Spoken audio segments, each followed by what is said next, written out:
Buenos días a todas y a todos. Me alegro de que estemos nuevamente juntos. En esta oportunidad conversaremos sobre el gran tema de las relaciones internacionales y cómo se vincula ese tema con el asunto cardinal de nuestras actividades, la sustentabilidad. Entonces, sustentabilidad y relaciones internacionales, el capítulo de hoy. En el primer módulo veremos cuál es la situación actual de las relaciones internacionales en general. Por cierto, no podemos entrar en detalle, pero veremos hasta dónde llegamos. En un segundo módulo veremos el contenido y las instituciones de las relaciones internacionales en este momento y terminaremos, como siempre, en la organización de nuestra cátedra con una conversación destinada a profundizar determinados aspectos que se hayan mencionado. Con todo esto, en este módulo específico perseguimos los siguientes objetivos didácticos. Es de vital importancia reconocer la importancia clave de las relaciones internacionales para resolver los actuales problemas de la humanidad, a diferencia de quienes pretenden resolver esos problemas con soluciones de países individuales o de regiones, demostrando así un poco sentido de la universalidad de los problemas y por lo tanto de las soluciones a seguir. Eso es muy importante reconocerlo en este módulo. Un segundo objetivo didáctico es reconocer la importancia de caracterizar la época en que vivimos, vale decir, qué es lo más relevante en nuestro periodo histórico. Finalmente, un tercer objetivo didáctico que perseguimos es entender, comprender la interacción, el carácter dinámico entre los fenómenos de la globalización y de la regionalización, entendiendo que quisiéramos verlo desde el punto de vista de nuestra región latinoamericana. Esos serían los objetivos didácticos que pretendemos alcanzar con este módulo. Bueno, primeramente, relaciones internacionales. ¿Cómo se originan estas relaciones internacionales? Recordemos que hay regiones y hay países que tienen diferentes características geográficas, tienen diferentes ventajas comparativas. Un país que disponga de caídas de agua, por ejemplo, era más importante que otro que no las tuviese por la posibilidad de generar energía, por poner solamente un ejemplo. Un país que podía cultivar determinados productos agrícolas distintos a otro tenía ventajas respecto a aquel. Esas diferencias entre los países, que se llaman técnicamente de ventajas comparativas, son el origen del comercio internacional. En el inicio, el comercio internacional no fue más que el intercambio de productos. Actualmente, como sabemos, el intercambio no es solo de productos, sino que de productos y servicios. Esto último está ganando cada vez más en importancia. Es decir, las ventajas comparativas y el comercio internacional es el origen, uno de los orígenes de las relaciones internacionales. Luego surgieron naturalmente las necesidades de regular estos vínculos, que ya no fueran tan en el aire, sino que se establecieron normas, procedimientos para que estos vínculos comerciales fueran más eficientes. Se generaron otro tipo de relaciones entre los países, entre las regiones, y las relaciones internacionales incipientes se fueron haciendo cada vez más complejas. Surgieron otro tipo de relaciones y había también que ordenarlas, ¿no es verdad? Finalmente, las relaciones internacionales se concentran, especialmente en las últimas décadas, en el asunto de la guerra o la paz.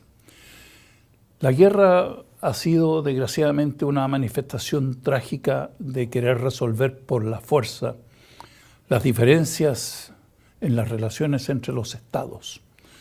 Muchas veces se presentan argumentos de carácter religioso o de otro tipo para ocultar en realidad intereses de carácter económico o vinculados a reivindicaciones territoriales para iniciar y llevar adelante acciones bélicas. El tema de la paz pasa a ponerse al centro entonces de las relaciones internacionales.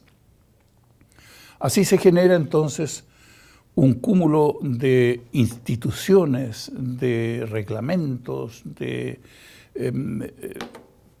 motivaciones para que los países conversen y se vinculen de una manera que puedan resolver en conjunto los problemas.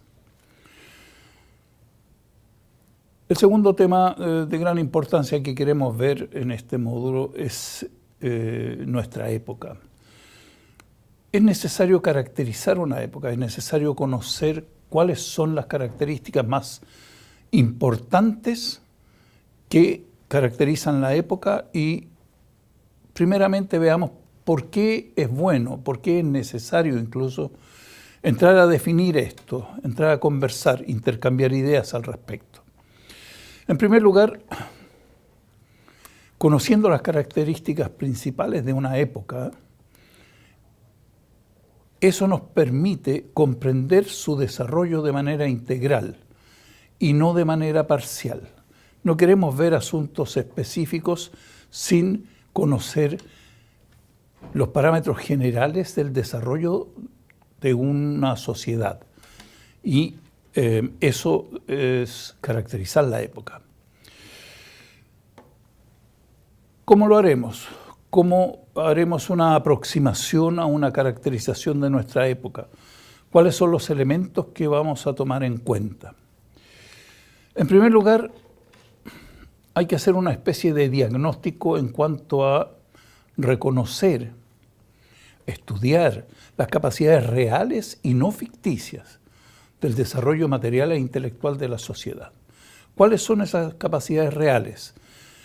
Y de ahí podremos entonces deducir cuáles son aquellas a las cuales quisiéramos acceder en un momento dado. Es de vital importancia entonces hacer ese diagnóstico en cuanto a las capacidades de desarrollo material e intelectual de la sociedad para caracterizar la época. ¿Cuáles son las relaciones sociales imperantes entre los miembros de la sociedad actual? ¿Son relaciones de fraternidad? ¿Son relaciones bélicas? ¿Son relaciones amistosas? ¿Qué tipo de relaciones son esas y cuáles son sus perspectivas reales de desarrollo?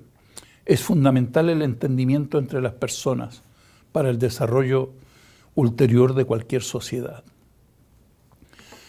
Asimismo, entonces, tenemos que ver qué relaciones tienen las sociedades específicas entre sí, cómo se vinculan los pueblos, los estados, los países entre sí. Es un elemento fundamental a considerar pensando que estamos caracterizando a la época en que vivimos. Y finalmente, gran importancia, considerar los aspectos éticos y estéticos de la época actual, porque todo esto, como ustedes ya lo habrán reconocido, tiene un carácter eminentemente dinámico. Ninguno de los factores que yo he mencionado son estáticos y pueden permanecer sin dinamismo propio por mucho tiempo. Por lo tanto, es necesario entender esa dinámica para poder analizarlos. Un análisis de estos elementos, sin duda, que significa detenerlos en el tiempo y en el espacio, pero eso, desde el punto de vista metodológico, es absolutamente entendible y aceptado. Hay diferentes opiniones respecto a la metodología para caracterizar una época.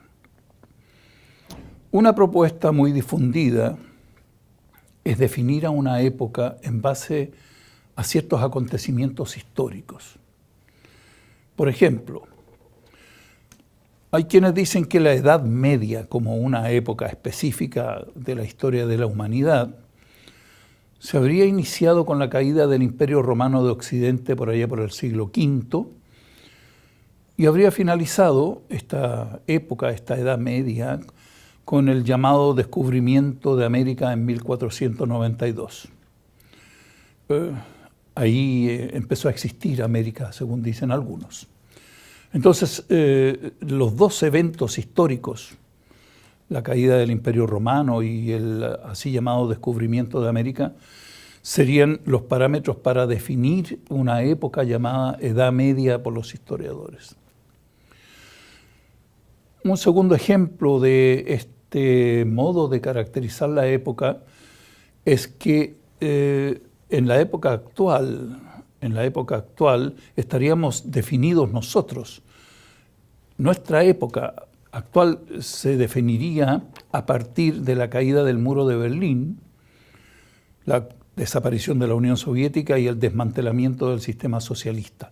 Eso habría sido un elemento tan importante en la historia de la humanidad que ha cambiado el carácter de la época. Hay otro criterio para definir el carácter de una época que también está bastante difundido, que consiste en diferenciar determinados periodos de la historia en base a fenómenos relevantes para el desarrollo económico y social de la sociedad. O sea, determinados fenómenos relevantes. ¿De qué estamos hablando? Por ejemplo, tomemos la revolución industrial como concepto.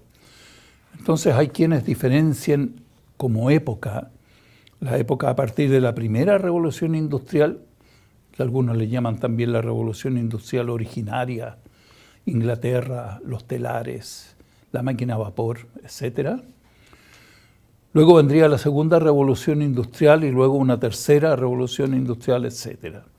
Es una forma de caracterizar determinadas épocas que tiene cierta difusión y tiene cierta aceptación, especialmente en aquellos historiadores que basan sus análisis en el desarrollo de las ciencias naturales y de la ingeniería.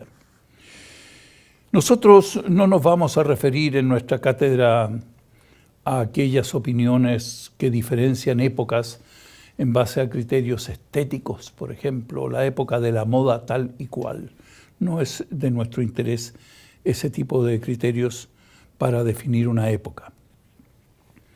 Pero sí queremos mencionar finalmente una propuesta muy difundida, especialmente en América Latina, en Europa también, aunque en los últimos años menos. Se trata del planteamiento que busca diferenciar las épocas históricas en base a las supuestas contradicciones que existen entre las relaciones de producción, por un lado, y las fuerzas productivas, por otro lado, al interior de una sociedad. Relaciones de producción, fuerzas productivas. Se plantean ciertas contradicciones entre ellas, entre las dos partes, y esas contradicciones serían, digamos, el elemento clave para caracterizar una época. Desde ese punto de vista, la historia de la humanidad podría presentar las siguientes épocas. La época de la sociedad esclavista, el feudalismo y posteriormente el capitalismo, con todas sus fases, incluida la fase actual del capitalismo. Si asumimos esa teoría, esa metodología de caracterización de la época, llegaríamos a la conclusión de que el motor que mueve la historia sería la lucha de clases, como enfrentamiento entre esclavos y esclavistas en la sociedad feudal, en la sociedad esclavista, entre señores feudales y siervos en el feudalismo, y entre poseedores de capital y trabajadores en la época del capitalismo. Esta propuesta, insisto, ha sido muy difundida en el mundo durante la época del socialismo y sigue teniendo una fuerte repercusión al interior de América Latina. Pues bien, ¿qué hacemos nosotros con nuestra época actual en este momento, más allá de los criterios que hemos enunciado de las posibilidades metodológicas que hemos mencionado. Nuestra época tiene varias características fundamentales y vamos a escoger algunas. Evidentemente, y esto no creo que nadie lo ponga en duda, no creo que alguien lo ponga en duda, perdón, la internacionalización de todo, ya lo veremos en detalle, es algo preponderante cuando observamos cualquier fenómeno de la sociedad en el planeta. Y paralelamente a eso, o complementariamente si ustedes quieren, estamos viviendo el fenómeno de la sociedad del conocimiento, que también veremos un poco hasta dónde podamos llegar, en qué consiste este fenómeno. Estas dos características, la internacionalización como asunto general y la sociedad del conocimiento, serían, en mi opinión, los elementos más importantes para caracterizar nuestra época. Muy bien. La internacionalización, ¿de qué estamos hablando? Es un fenómeno mundial que se inicia seguramente con la internacionalización de asuntos económicos. Ya veíamos al inicio que el comercio exterior ha sido uno de los orígenes básicos de las relaciones internacionales en general. Pero actualmente el fenómeno de la internacionalización no lo podemos reducir a los asuntos económicos como el comercio, la producción, la transferencia de capitales, etc. La internacionalización abarca todo. El carácter internacional de la cultura, por ejemplo, la educación, los idiomas, la formación académica y profesional. Esto mismo que estamos haciendo nosotros de conversar a través de Internet, desde la Universidad de Bremen, con público en nuestros países de América Latina, es una expresión, modesta por cierto, del fenómeno de la internacionalización. Hay fenómenos más complejos, como por ejemplo la homologación de estudios superiores o de formación profesional que permite la movilidad de la fuerza laboral, porque los estudios, las carreras, las competencias han sido internacionalmente homologadas. Esta internacionalización, que abarca prácticamente todos los aspectos de la vida con mayor o menor énfasis, tiene dos formas de expresión. La primera, ya se lo habrán imaginado ustedes, es por cierto la globalización. La segunda es la regionalización. Aparentemente podrían ser fenómenos contradictorios entre sí. Ya veremos que no solo no son contradictorios, sino que son complementarios. La globalización es lo que quizás se presta con mayor facilidad para caracterizar la época actual. La globalización que genera opiniones diversas, contrarias, amistosas y muchísima discusión, ¿no es cierto?, parte con dificultades para ver cómo se origina, de dónde sale esto de la globalización. Hay diversas opiniones. Una de las opiniones más difundidas es que la globalización se inicia al término de la Segunda Guerra Mundial.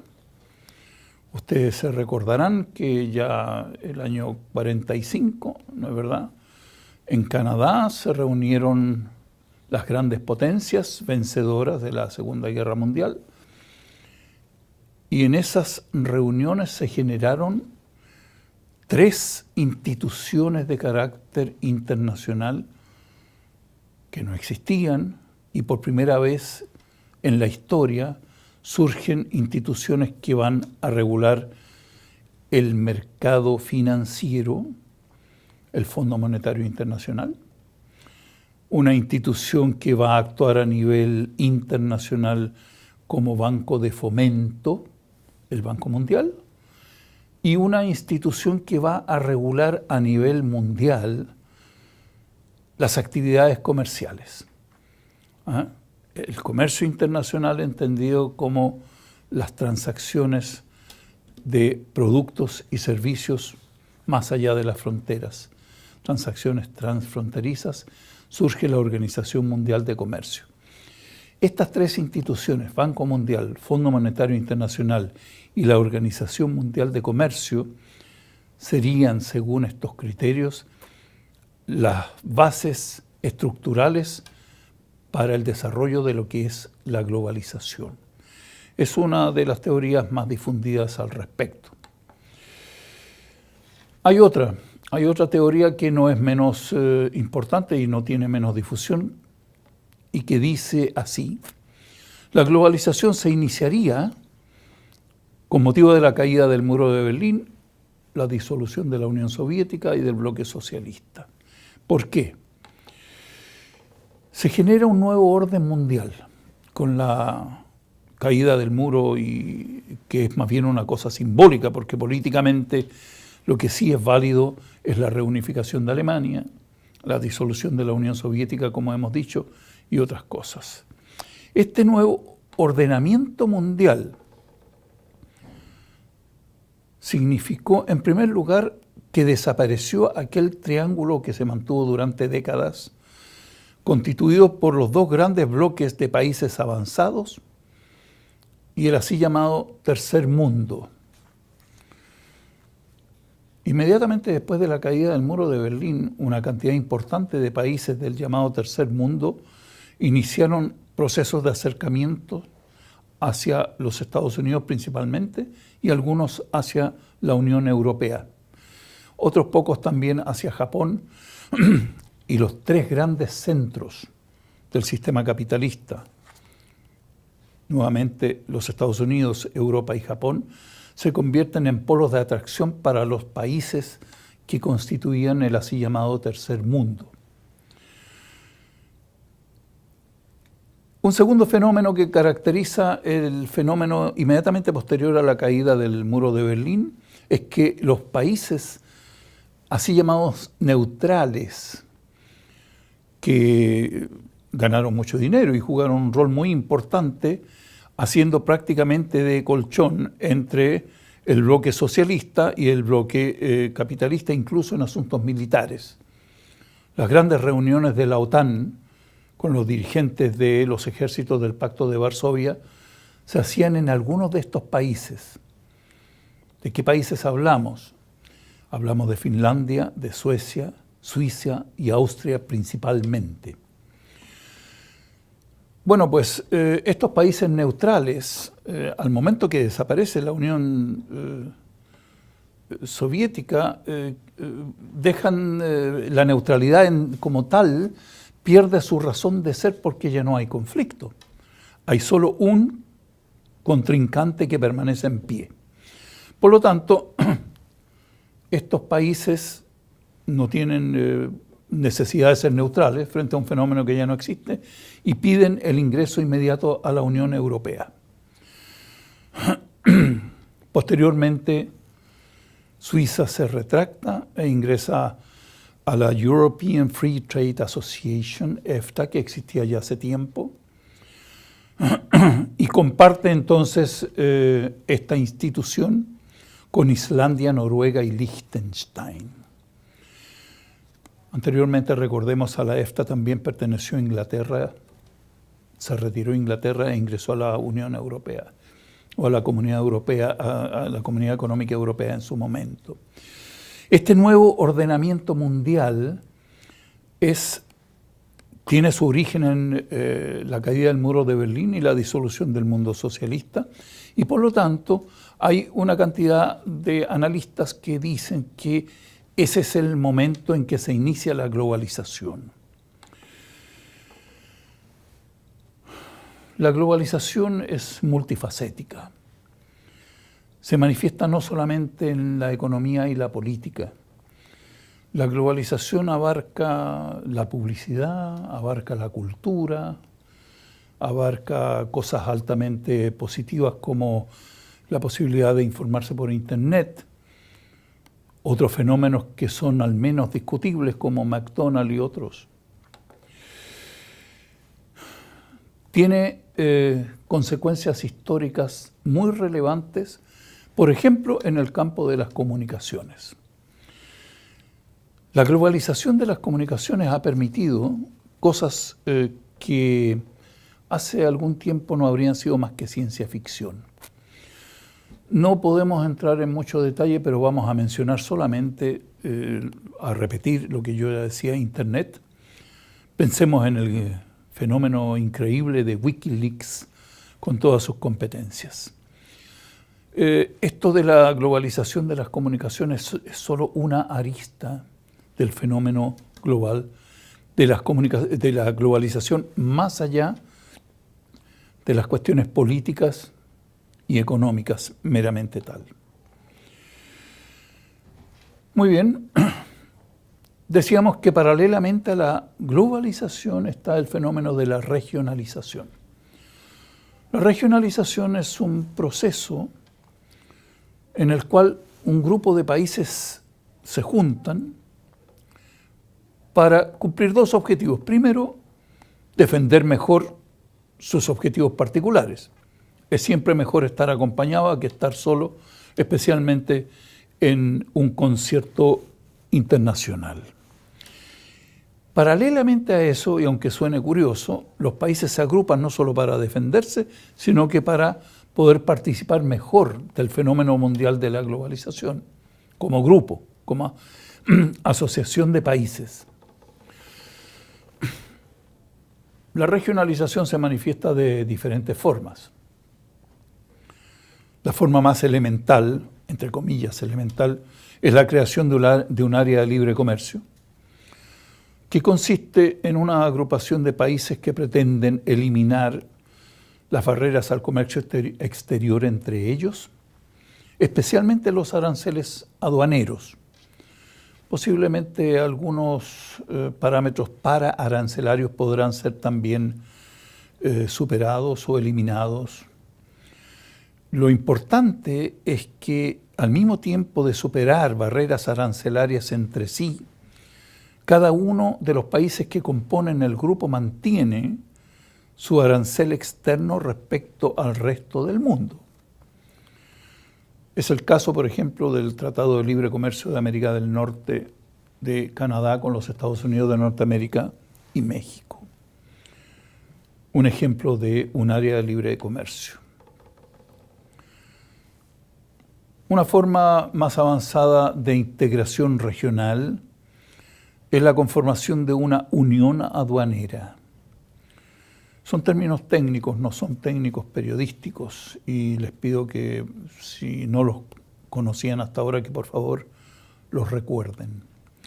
Una unión aduanera es un área de libre comercio, como definíamos recién, que se caracteriza porque además de haberse superado los aranceles al interior del grupo, este grupo tiene ahora un arancel externo común, lo cual implica necesariamente un grado de interdependencia mayor que el que había anteriormente, porque ya ahora no puedo yo comercializar a mi antojo con terceros países, tengo el compromiso de respetar un arancel externo común. Es el caso del Mercosur, que aunque se llame Mercado Común del Sur, técnicamente en este momento, por ahora, es una unión aduanera conformada, como ya sabemos, originalmente por Argentina, Brasil, Paraguay y Uruguay. Posteriormente, ¿no es cierto?, hay otros avances interesantes que ya los vamos a ver. Finalmente, la forma más avanzada de integración regional es la creación de un mercado común. Un mercado común es algo muchísimo más complejo, es una unión aduanera originalmente, pero al interior de la cual hay libre movilidad de la fuerza laboral y del capital. Esto que se dice muy rápidamente y muy fácil es muy complejo. La movilidad de la fuerza laboral significa que los trabajadores de un país pueden trabajar en otro país libremente y bajo las mismas condiciones como si fueran naturales de ese país. En el caso de trabajadores sin mayor calificación, eso no es problema. Sin embargo, cuando hablamos de movilidad de fuerza laboral de alta calificación, ingenieros, médicos, arquitectos, esa movilidad de la fuerza laboral presupone una homologación de las carreras profesionales, de los estudios en las casas de estudios superiores, de las competencias. Eso no es fácil. Lograr una homogeneidad en los currícula de formación técnico-profesional o universitaria, ¿no es verdad? Y lo mismo, la movilidad del capital significa que se puede abrir empresas o se pueden establecer filiales de una empresa de un país en otro país, y esa movilidad de capital va a ser tratada como si fuera capital no foráneo, sino que también nacional. Evidentemente que esto está en proceso, aunque en la Unión Europea, que es el caso específico al cual nos estamos refiriendo como ejemplo de un mercado común, hay avances notables y aún así falta mucho camino por recorrer. La Unión Europea, además, como ustedes bien lo saben, tiene una moneda común, que es el euro. Podemos entrar ahí en alguna discusión porque hay países de la Unión Europea que no están en la zona euro, como es el caso de Inglaterra, por ejemplo, que mantiene la libra esterlina como moneda interna.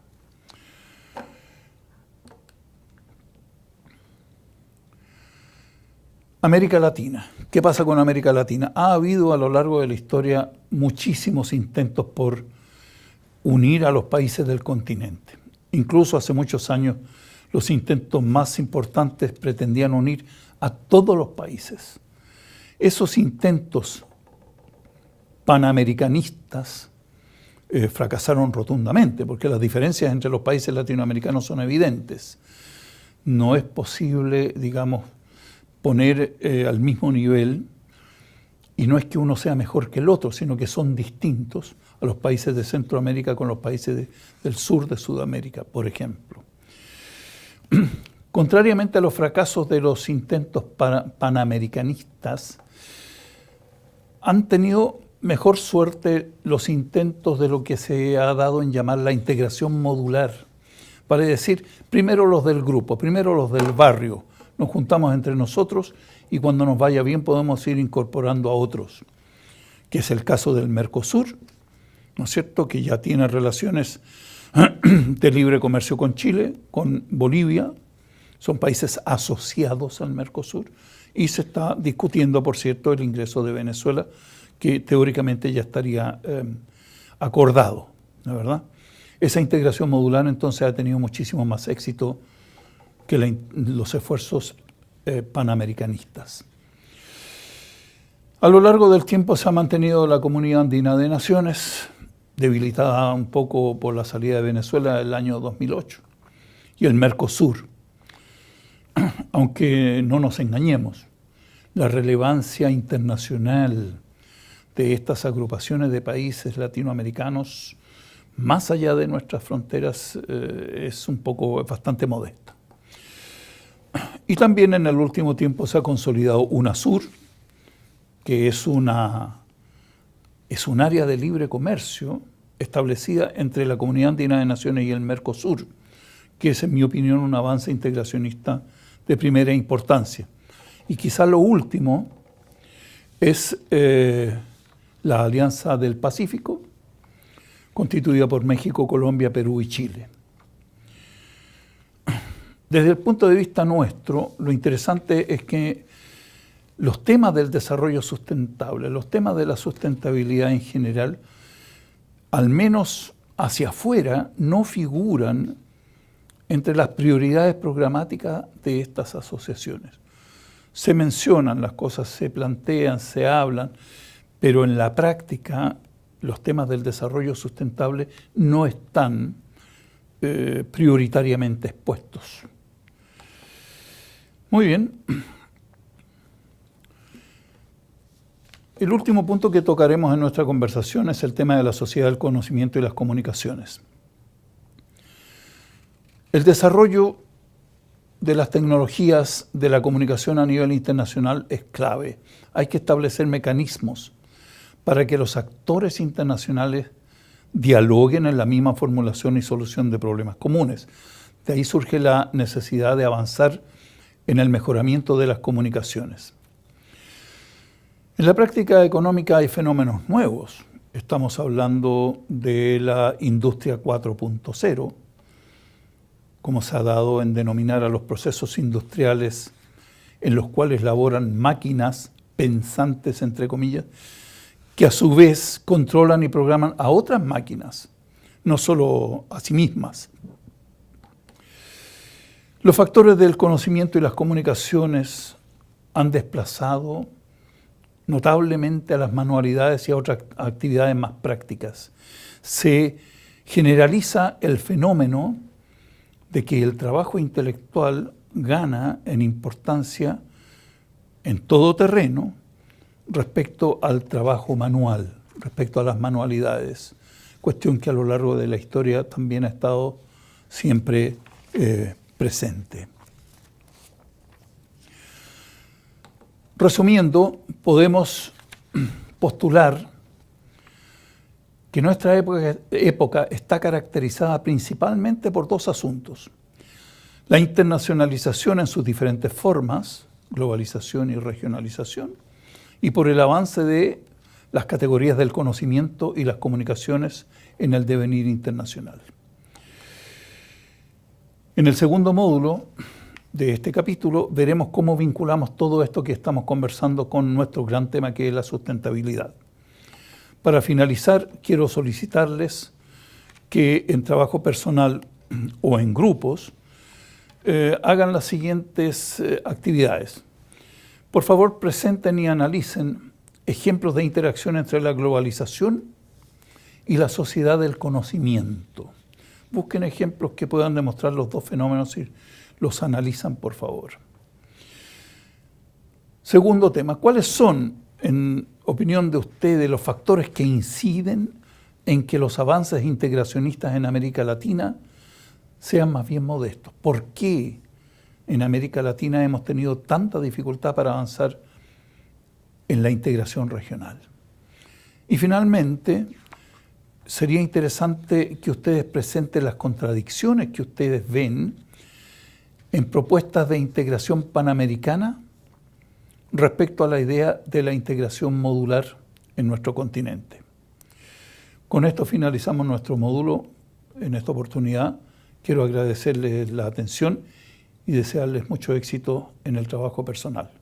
Muchas gracias.